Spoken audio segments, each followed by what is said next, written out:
Hair fall कहीं ना कहीं सूरत से शुरू हो गया था मेरा। सूरत ने सूरत बदलना शुरू कर दी थी। सूरत बदलना शुरू कर दी थी और सूरत में वापस सूरत में फिर आ गए। मैंने सोचा कि जिसने मेरी शक्ल बदली है वही मेरी शक्ल ठीक करेंगे। कर देंगे। तो मुझे बड़ा डर था कि मैं खुद को देखूंगा चेहरा कि नहीं देखूंगा। यार मैं इतना बुरा भी नहीं लग रहा हूँ ऐसे। ये कंडीशन भी अच्छी ये है। कंडीशन भी अच्छी है। और मैंने चिंतन सर से बोला, मैंने कहा सर मेरा माइंड मेकअप थोड़ा चेंज हो गया है, मैं भी ऐसे रहना चाहता हूँ। हेयर ट्रांसप्लांट दुनिया की ऐसी पहली सर्जरी है जो पेशेंट खुद बोलता है मेरे ग्राफ्ट यहाँ पे लगा दो, मेरा ऑपरेशन ऐसे कर दो।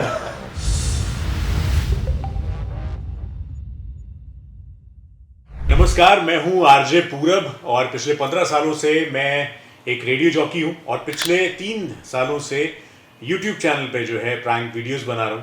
और सूरत मेरा आना जो है वो एक बड़े टाइम से एक पेंडिंग था, क्योंकि मैं इसको अपनी एक कर्म भूमि भी मानता हूं। क्योंकि 2008 जब मेरे स्ट्रगल का टाइम चल रहा था तो यही वो शहर था जहां पर मैं आया था जिस वक्त मेरे पास कोई काम नहीं था और मुझे काम के लिए यहाँ पर भेजा गया था घर वालों की तरफ से।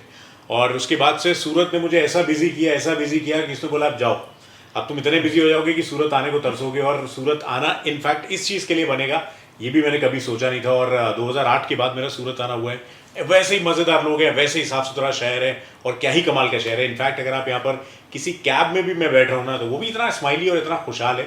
तो मज़ेदार शहर तो है। अब बाकी मेरे ख्याल से अब इस मज़ेदार शहर में अगर आपको इतनी अमेजिंग टीम मिल जाए तो फिर आप ट्रस्ट नहीं करोगे तो फिर क्या करोगे। देखो वो तो है ही आरजे भाई, आपको पता है ऑलरेडी आपने टाइम निकाला है। ये तो सूरत के लोग सुरती लाला बोलते हैं इसको। मजे वाले सुरती लाला, मजे वाले सुरती लाला।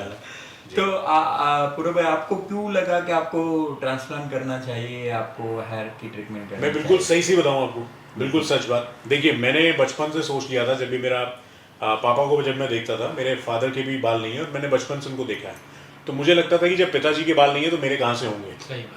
बट मुझे ऐसा लगता था कि मुझे ऐसी फील्ड मिल गई कि मुझे लगा कि इसकी ज़रूरत कहीं ना कहीं अब लग रही है। क्योंकि मेरा ये जब फेस ब्रॉड होना शुरू हो गया था यहाँ से फोरहेड, तो मुझे इसमें इनफैक्ट कोई प्रॉब्लम नहीं थी। कोविड तक मेरे को कोई प्रॉब्लम नहीं थी क्योंकि मेरे हेयर फॉल हो रहा था। और सूरत में जब था 2008 में तो मेरे लंबे बाल थे यहाँ तक, और मैंने शर्ट के लिए यहाँ पर मॉडलिंग भी करी हुई है। तो लेकिन इतना हार्ड वाटर होने की वजह से ना वो बाल निकलना शुरू हो गए थे, शैम्पू रोज करना पड़ता था, बहुत ज़्यादा ड्राई हो रहे थे बाल। तो हेयर फॉल कहीं ना कहीं सूरत से शुरू हो गया था मेरा। सूरत ने सूरत बदलना शुरू कर दी थी। सूरत ने सूरत बदलना शुरू कर दी थी। और सूरत में वापस सूरत में फिर आ गए। मैंने सोचा कि जिसने मेरी शक्ल बदली है वही मेरी शक्ल ठीक करेंगे। कर देंगे। तो एक तो ये फैक्टर था। दूसरी चीज ये हुआ था कि 2019-20 जब कोविड आया था तब तक मेरा ये क्राउन एरिया बिल्कुल ठीक था। ओके। तो इसको लेकर, इस चेहरे को, इस ब्रॉड फोरहेड को लेकर मैं हैप्पीली खुश था कि ऐसा कुछ प्रॉब्लम नहीं है, मैं ऐसे ही दिखता हूँ, ऐसे ही रहूँगा मैं। तो मेरा कोई प्लान नहीं था। जो लोग करवाते भी थे मैं बोलता था अरे यार ये सब क्या, खुद पे पर्सनालिटी पे भरोसा रखो ना, स्टेज पे जाओ तो बिल्कुल आग लगा दो, ये सब बाल वाल क्या होते हैं। बट एक्चुअली ये एक अलग फैक्टर है। एक दूसरा फैक्टर ये था कि कोविड के बाद से जब ये क्राउन एरिया गायब होना शुरू हुआ तो मैं एक शॉप पे था और शॉप पे आपने अक्सर देखा होगा सीसीटीवी कैमरास लगे होते हैं। तो जब मैं काउंटर पे ऐसे देखा तो मैंने कहा ये कौन खड़ा हुआ है आदमी। तो मैंने रियलाइज किया कि मैं खुद को नहीं पहचान पाया। तब मैंने रियलाइज किया कि कोई ऐसी चीज़ तो गड़बड़ हो रही है जो मुझे दिख नहीं रही है। अब एक चीज़ ये मैंने नोटिस करी। दूसरी बात ये हुआ कि रेडियो, आपको भी पता है कि बहुत ज़्यादा डिजिटल हो गया, आप दिखने लग गए हो। पहले रेडियो पे क्या होता था, दिख नहीं रहा, आपकी आवाज़ से आदमी पहचान। अभी बहुत सारे शूट्स होते हैं यूट्यूब पे, हमारे बहुत सारे शूट्स होते हैं। तो उसके बाद मुझे याद है एक यूपी गवर्नमेंट का एक शूट था जिसमें ड्रोन के बहुत ज़्यादा शॉट्स थे। तो ड्रोन जब भी मेरे पीछे से उड़ता था ना ऐसे, तो मैं चुपचाप एडिटिंग वाले के पास बैठ जाता था कि यार ये सीन को कट करके ड्रोन जब मेरे सामने आ रहा है तो वहाँ से सीन ले लेना। तो उसने बोला नहीं नहीं, अभी यहाँ से क्या है, जो आपके सामने वो राजमहल बना हुआ वो दिखेगा नहीं, तो ड्रोन यहीं से उड़ाना पड़ेगा। तो मैंने सोचा, मैंने कहा यार मैं किस किस से एडिट करवाऊंगा इतना, तो इसी को एडिट करवाते हैं थोड़ा सा। तो मेरे को लगा किसको किसको मना करूँगा। मैंने कहा अब ये फील्ड मेरी ऐसी है कि मेरे को इसकी ज़रूरत पड़ रही है। तो फिर दूसरा सबसे बड़ा सवाल ये था कि कहाँ से कराएं, क्योंकि ऐसी कोई मेजर सर्जरी, ऐसी कोई चोट, ऐसा कोई डॉक्टर से आना जाना, कुछ ऐसा इम्प्लांटेशन कभी कुछ हुआ नहीं था। तो बहुत सारी रिसर्च करी, बहुत सारे लोगों से पूछा, यहाँ तक कि अब्रॉड में भी कई लोगों से बात हुई। अबू धाबी में एक मेरा बहुत अच्छा दोस्त है, उनसे भी, उनके थ्रू भी कई लोगों से बात हुई। बट मुझे लगा अगर मैं बाहर करवाता हूँ तो कहने को तो बहुत अच्छी बात हो जाएगी कि आपने बाहर से करवाया है, बट इनफैक्ट अगर मुझे कुछ भी ज़रूरत है थोड़ी सी भी तो मैं बाहर फ़ोन करूँगा तो कब तक कनेक्ट हो पाएगा। तो मुझे कहीं ना कहीं, मैं आपको सही बताऊँ कि आप लोग बैठे हैं तो इसलिए मैं ऐसा नहीं बोल रहा हूँ, पढ़ा के नहीं बोल रहा हूँ, बट मेरे को कुछ ऐसे डॉक्टर्स, कुछ ऐसी टीम चाहिए थी जो हमेशा फ़ोन पे कनेक्टेड रहे। तो कई जगह मेरी बात हुई। तो सबसे बड़ा प्लस पॉइंट, क्योंकि मैं समझ गया था टेक्निक वही सेम है, बिल्कुल, कि आपके बाल निकालेंगे, आपके बाल लगाएंगे, आपको कुछ मेडिकेशन दी जाएगी, बट एक वो टच में रहना एक मेरे लिए बहुत बड़ा एक मेजर कंसर्न था कि मुझे कुछ ऐसे डॉक्टर्स, कुछ ऐसी टीम की ज़रूरत है जो अगर इन केस मुझे कुछ भी प्रॉब्लम होती है रिजल्ट आने में या कुछ, तो मेरे टच में रहे। तो उस टाइम पे मेरी बात डॉक्टर चिंतन से हुई, सही एंड टचवुड डॉक्टर चिंतन से एक मेरा ऐसा बाउंड्री, एक ऐसा कनेक्शन उनसे बन गया कि मुझे समहाउ लगने लगा कि यार सबसे पहला फैक्टर सूरत कि मेरा दूसरी कर्मभूमि हाँ, लेने वाला जैसे उन्होंने पूरब जी ने बोला कि उनका एक जर्नी हुई है डॉक्टर चिंतन से स्टार्ट होके, जी। तो आपने क्या सोचा था कि यार ये मैं तो वापस मेरी कर्मभूमि में वापस जा रहा हूँ यार, ये मैं ठहरा कानपुर से, बहुत बड़ी बड़ी सिटीज बीच में आती है, जी जी। तो ऐसा मन में तो कभी ख्याल आते होंगे कि यार मैं वापस सूरत जाऊंगा, तो वो फीलिंग्स कैसी थी आपकी उस टाइम पे? वो फीलिंग ऐसी थी सर, कई लोगों ने मुझे कई सारे ऑप्शंस रखे सही बात। कि आप गुड़गांव भी जा सकते हो, बट पता नहीं सूरत के लिए वाइब्स मेरे लिए आ रही थी, क्योंकि मैं सूरत में उस टाइम पे था जब मेरे पास कोई काम नहीं था, तो सूरत ने मुझे बहुत सपोर्ट किया था, सूरत के लोगों ने बहुत सपोर्ट किया था। तो सूरत को लेकर ना कोई भी नेगेटिव मेरे दिमाग में आ नहीं रहा था। एक तो डॉक्टर चिंतन से मेरी अच्छी खासी बातचीत हो रही थी, एक ऑफर उन्होंने मुझे और किया था कि हमारा यूनिट एक आपको गुड़गांव पे भी मिल जाएगा, अगर आपको वो ज़्यादा क्लोज पड़ रहा है तो आप वो जा सकते हो, हालांकि कानपुर और गुड़गांव में ज़्यादा दूरी नहीं है। बट मेरे दिमाग में बस ये आ रहा था, नहीं मेरे को आना है तो सूरत ही आना है, बट पता नहीं क्यों आना है। मेरे को ऐसा लग रहा था कि फिर से अगर एक बार मौका मुझे मिल रहा है तो मुझे उस जगह पे एक बार आना ज़रूर है। और एक वो ट्रस्ट बना हुआ था यहाँ के लोगों के ऊपर, क्योंकि जिस टाइम पे मेरे पास कुछ नहीं था तब मैं यहाँ लोगों से एड्रेस भी पूछता था, तो आराम से गाड़ी से निकल के मेरे को प्रॉपर समझाते थे कि इस जगह से जाके ऐसे जगह वहाँ पे पड़ेगा। तो वो सिटी की एक वाइब होती है ना, तो आपको हमेशा एक पॉजिटिव पॉइंट्स वो रहता है कि मैं यहाँ पर जाके ये काम करवा सकता हूँ, क्योंकि मेरे लिए बहुत बड़ा एक मेजर कंसर्न था बालों को लेके, क्योंकि अपना पूरा हेड किसी हाथ में दे देना और वो 2 से 3 दिन का पूरा ट्रीटमेंट चलना, तो ये सारी चीज़ें हुई। और उसके बाद फिर मैंने एक टाइम डिसाइड किया, मैंने कहा कि डॉक्टर साहब एक टाइम डिसाइड करते हैं। बहुत टाइम से, मेरे ख्याल से डॉक्टर चिंतन से मेरी 6 महीनों से बात चल रही अरे थी। क्या बात है। तो एक ऐसी टीम, एक ऐसा मेंबर, एक ऐसा सीनियर डॉक्टर आप लोगों के बीच के, आप लोगों में बहुत सभी वीडियोस के मैंने लिए आपके देखे, चिंतन बहुत से। सारे वीडियोस आपके देखे, तो फिर वो एक माइंड मेकअप होता ना बन गया। फिर उनसे मैंने एक चीज़ बोली, मैंने कहा सर मैंने माइंड मेकअप कर लिया है, बाकी आपके ऊपर डिपेंड करता है आप कैसे करते हो, कितने बाल इसमें लगेंगे, कितने नहीं लगेंगे, क्या मेडिकेशन होगी। मैंने कहा वो मेरा क्रॉस क्वेश्चन नहीं होगा आपसे, आप मैंने बस ट्रस्ट कर लिया, मुझे किस दिन आना आप बता दो। तो उन्होंने खुद, बड़ी बात एक चीज़ और मैं यहाँ पर बोलना चाहूँगा कि उन्होंने 1 महीना गर्मियों में आने के लिए मुझे खुद मना किया ओके कि अभी मत आओ, अभी वो सीज़न नहीं है, सीजन नहीं है। क्योंकि आपको ईचिंग बहुत ज़्यादा होगी। तो मैंने कहा अगर खुद से सामने से कोई मना कर रहा है, नहीं तो किसको आज की डेट में, नहीं तो कहेगा आ जाओ कर देते हैं, जल्दी ले लो भाई, आ रहा है जल्दी से कर जल्दी देते से आ हैं। जाओ। मैंने कहा यार मैंने कहा एक तो मैं 6 महीने के बाद मैं माना हूँ, उसके बाद भी अभी ये मुझे बोल रहे हैं कि अभी तुम 1 महीने का टाइम और लो। तो मैंने कहा अब इससे ज़्यादा ट्रस्ट और क्या चाहिए। मैंने कहा चलो डॉक्टर साहब आप कब का टाइम मुझे दे दो। बोले बस ये डेट निकल जाए, इसके बाद आप कभी भी आ जाओ, क्योंकि हो सकता है फिर आपको गर्मियों में थोड़ी ईचिंग और ये सब प्रॉब्लम ज़्यादा हो, तो थोड़ा सा रुक के आओ। तो फिर सर बस प्लान बनाया और बस आपके पास पहुंच गए। और 3 दिन कैसे निकल गए मेरे को तो अभी तो कम लग रहा है, मेरे को 4-5 दिन लेके आना चाहिए था। तो जैसे पूरब जी आए थे, उनकी कंडीशन अभी जो आपके सामने है, तो जी। अब तक की जर्नी के उनके एक्सपीरियंस जरा पूछते तो क्या, तो अपने को पता चले ऐसा है। मेरा अभी तक का एक्सपीरियंस मैं बताऊं सर, मुझे जब मैं सारे बाल मेरे उड़ाए जा रहे थे ना, तो मुझे बड़ा डर था कि मैं खुद को देखूंगा चेहरा कि नहीं देखूंगा। लेकिन सडनली मेरी वाइफ का वीडियो कॉल आया, वीडियो कॉल में जब मैंने खुद को देखा तो मैंने कहा यार मैं इतना बुरा भी नहीं लग रहा हूँ ऐसे। ये कंडीशन भी अच्छी ये है। कंडीशन भी अच्छी है। और मैंने चिंतन सर से बोला, मैंने कहा सर मेरा माइंड मेकअप थोड़ा चेंज हो गया है, मैं भी ऐसे रहना चाहता हूँ। बट वो मजाक की बात थी। और मैं आपको बताऊं कि जो भी अभी ओवरऑल जो एक्सपीरियंस रहा है, मेरे ख्याल से अभी रिजल्ट का थोड़ा सा और वेट करना पड़ेगा हम लोगों की, रिजल्ट कैसा आता है। क्योंकि मुझे भी मालूम है कि आप लोगों को भी एक अंदर से बड़ा वो रहता है कि पूरी टीम ने जो इतनी मेहनत करी है रिजल्ट अच्छा निकल के आना चाहिए, उतना ही हमें भी रहता है कि इतनी मेहनत हम लोगों ने करी है तो एक रिजल्ट अच्छा है। तो अभी तक तो सब कुछ पॉजिटिव चल रहा है, बहुत अच्छा चल रहा है। इनफैक्ट जिनके मैंने वीडियोस देखे थे, जिनके बारे में मैंने बात करी थी कि नहीं नहीं मुझे ये डॉक्टर्स वहाँ पे चाहिए, ये टीम का मेंबर वहाँ होना चाहिए, तो सारे मौजूद थे। बीच में एक अजय भैया आए थे। एक बार रोकना चाहूंगा आपको, मैं वो बोलना चाहूंगा, शायद लोगों को नहीं पता है कि ये हेयर ट्रांसप्लांट दुनिया की ऐसी पहली सर्जरी है जो पेशेंट खुद बोलता है मेरे ग्राफ्ट यहाँ पे लगा दो, मेरा ऑपरेशन ऐसे कर दो। एक लाइव सर्जरी है जी। जो पेशेंट खुद एंजॉय कर सकता है कि उसकी सर्जरी कैसे हो रही है और उसका डॉक्टर है कि नहीं उसके साथ। वो मैंने कई बार खुद सर से बोल के म्यूजिक में, जब मैंने बोला कि मैंने कहा म्यूजिक थेरेपी मैंने बहुत सुना है, तो बीच में जब जाहिर सी बात है जब मैं 1 बजे शायद बैठा था पहले दिन और शाम के 7 बजे तक मुझे लेटना पड़ा था, तो बीच में फिर मैंने एक सहारा जो हम सबके लिए होता है, हनुमान चालीसा, वो मैंने सर से बोला। मैंने कहा सर अगर मेरे मोबाइल में वो चल जाए तो मेरे लिए काफ़ी ईजी हो जाएगा।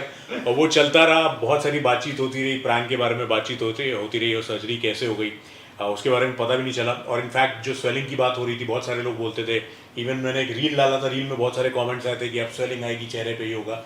तो जो चीज़ें बताई जाती हैं, सिंपल सा एक तरीका है, अगर आप उसको गाइड कर रहे हैं, उसको फॉलो कर रहे हैं, जैसे मैंने किया कि बिल्कुल आपको स्ट्रेट सोना है बिल्कुल और बॉटल लगा के सोना है, तो वो चीज़ें नहीं आएंगी। और कहीं ना कहीं अगर मुझसे गलती होती कि मैं फ़ोन पे पूरा टाइम लगा रहता या लैपटॉप पे लगा रहता, क्योंकि मैं वीडियो भी लेकर आया था एडिट करने के लिए, वो सब मैंने नहीं किया, तो मेरे ख्याल से उसी का नतीजा है कि चेहरे पे स्वेलिंग नहीं है। सही। और अभी शायद एक आध दिन का और वेट करना पड़ेगा, कल मुझे ट्रैवल करना है, अगर कल का दिन भी निकल जाता तो जैसा आपने बोला है कि स्वेलिंग का कोई सीन ऐसा नहीं बनता। बनेगा। जी। तो अब तक की जो जर्नी है उसके अंदर आपके जो ग्राफ्ट है, मैं थोड़ा उनका जो टेक्निक के बारे में थोड़ा बहुत इनको बता देता हूँ। तो कैसा है कि स्टैंडर्ड बी गिफी जो सफायर ब्लेड से उनका पूरा ट्रांसप्लांट किया गया है, जी। और हाई डेंसिटी से टोटल 4500 प्लस ग्राफ्ट उनके जो फ्रंट और क्राउन में उनके इम्प्लांट किए गए, जी। और सब पार्ट्स जो टॉप पोर्शन था वहाँ पे भी पूरा किया गया है। तो सेकंड डे की जो आपकी सर्जरी थी उसके अंदर आपका जो हाफ डे था उसमें कैसा रहा एक्सपीरियंस? सेकेंड डे भी हाफ डे अच्छा गया था।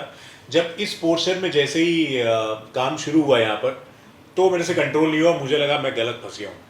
मैंने कहा अब मेरे बस का नहीं है, अब मेरे से नहीं हो रहा है, मेरे से नहीं हो रहा। बट मुझे बाद में पता चला कि आपकी बॉडी में कुछ ऐसे सेंसिटिव एरियाज होते हैं, सम पार्ट्स वेरी सेंसिटिव। हाँ, तो वहाँ पे थोड़ी सी आपको हिम्मत दिखानी पड़ती है। तो फिर से हनुमान चालीसा चलाया गया, फिर से मैंने उसको सुना, फिर से थोड़ी सी हिम्मत बांधी। तो और मैं आपको बताऊं, बीच बीच में कुछ ऐसा सीन भी होता है, क्योंकि एक बहुत लंबा प्रोसेस है, सुबह शुरू होता है शाम तक चलता है। तो कई बार कुछ ऐसे स्टेज भी आए, बीच में एक फीमेल डॉक्टर भी थी हमारे पास, क्योंकि पार्ट में सब लोग करते हैं, अपना अपना रोल करते हैं, तो बीच में एक फीमेल डॉक्टर भी हमारे साथ थी। तो उस टाइम पे तो मैं सही बताऊं आपको, थोड़ी थोड़ी देर के लिए सो रहा था, नींद आ गई। नींद आ गई। क्योंकि मैं इतना कंफर्ट जोन में जा चुका था। मैंने कहा ये जो कर रहे हैं करने दो, मुझे मस्त नींद आ रही है। मैंने कहा 10-5 मिनट में नींद मारता रहता हूँ। बीच में मुझे उठा के पूछती थी यार ओके, मैंने कहा हाँ मैं बिल्कुल ओके, आप जो कर रहे हो करते रहो।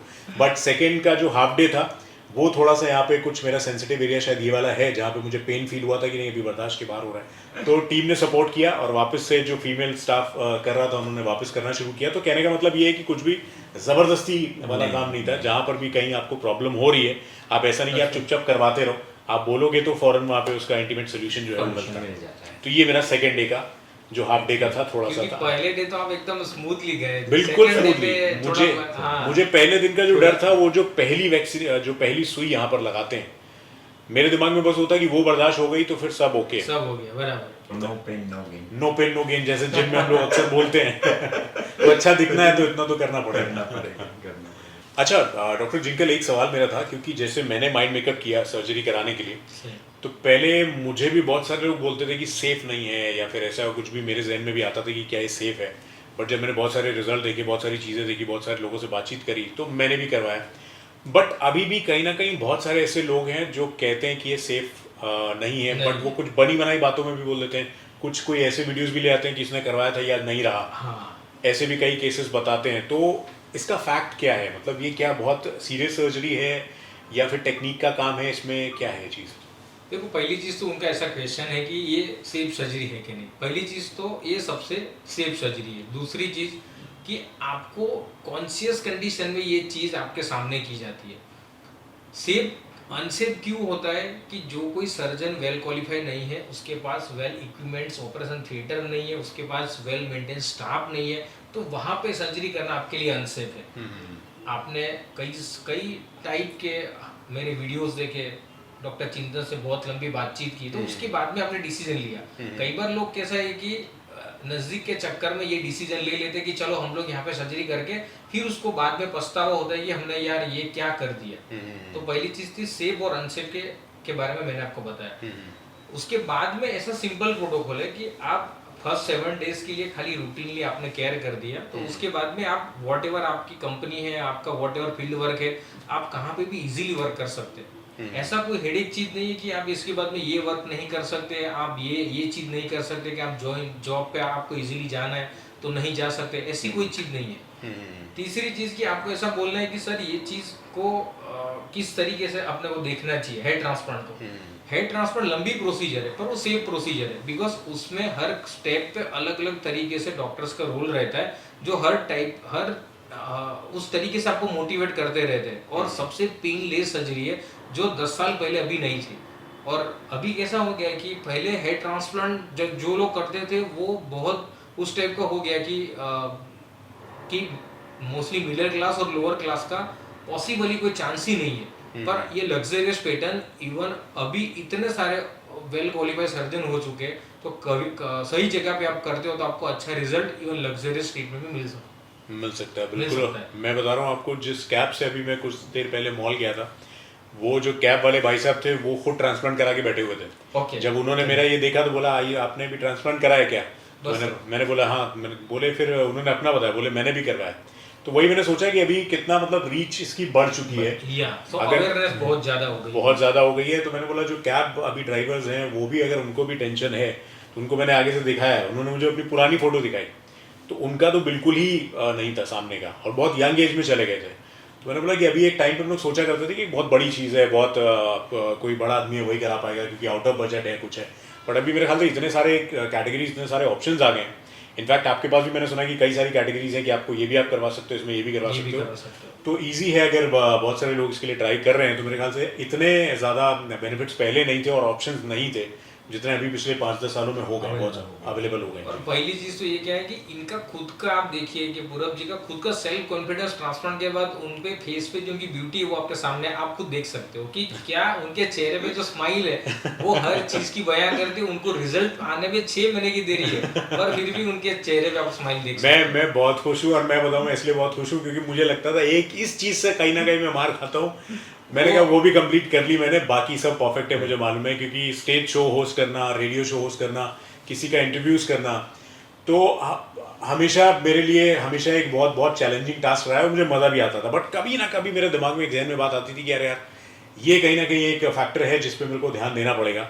और मैं आपको बताऊं कि मैंने ऑयल्स, मेडिकेशंस, कुछ आयुर्वेदिक चीज़ें ट्राई करी, बट अगर आप बिजी एक लाइफस्टाइल में हो तो उतना फॉलोअप नहीं कर सकते हो।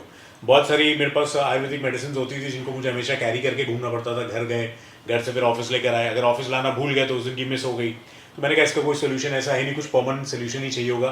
फिर मैंने सोचा कि इससे बेटर जो है वो और कुछ नहीं हो सकता। बस अब जो है वो रिजल्ट का इंतजार है। एग्जाम दे दिया हम सब लोगों ने, और उम्मीद है कि रिजल्ट भी अच्छा ही आएगा, मेरिट में नाम आएगा, मेरिट में नाम आ जाना चाहिए। 100% इस साल की नीट का जो रिजल्ट है ना वैसा रिजल्ट आना चाहिए। काफी नीट था। सो फाइनली ये थी मेरी जर्नी जो कि बड़ी अमेजिंग थी हेयर फ्री हेयर ग्रो के साथ। और आपको बताऊं अब इंतजार है सिर्फ रिजल्ट का। रिजल्ट आपको मेरे सोशल मीडिया हैंडल पे, इनफैक्ट इनके सोशल मीडिया हैंडल पे भी मिलता रहेगा। और ये चेहरा ऐसी चीज़ है कि आप इसको छुपा के कहीं लेके नहीं जा सकते हो। तो मैं वैसे ही आपके लिए प्रैंक वीडियोस, वैसे ही सारे व्लॉग्स बनाता रहूँगा। और डे टू डे 15 दिन, मेरे ख्याल से 20 दिन में मैं आप लोगों को परेशान करता रहूँगा, कॉल पे कॉल करता रहूँगा, रिजल्ट की बात करते रहेंगे। और जो भी और जो भी चेंजेस आएंगे वो उसके लिए हमारे चैनल से जुड़े रहिएगा। @RJ पूरब मेरा चैनल, जहाँ पर आप वीडियोस देखते हो, और हेयर फ्री हेयर ग्रो का जो सोशल मीडिया हैंडल है वहाँ पर आपको इनफैक्ट सारे जो भी आपके क्वेरीज हैं, जो भी आपके क्वेश्चंस हैं, वो सारे मिलते रहेंगे। Thank you so much.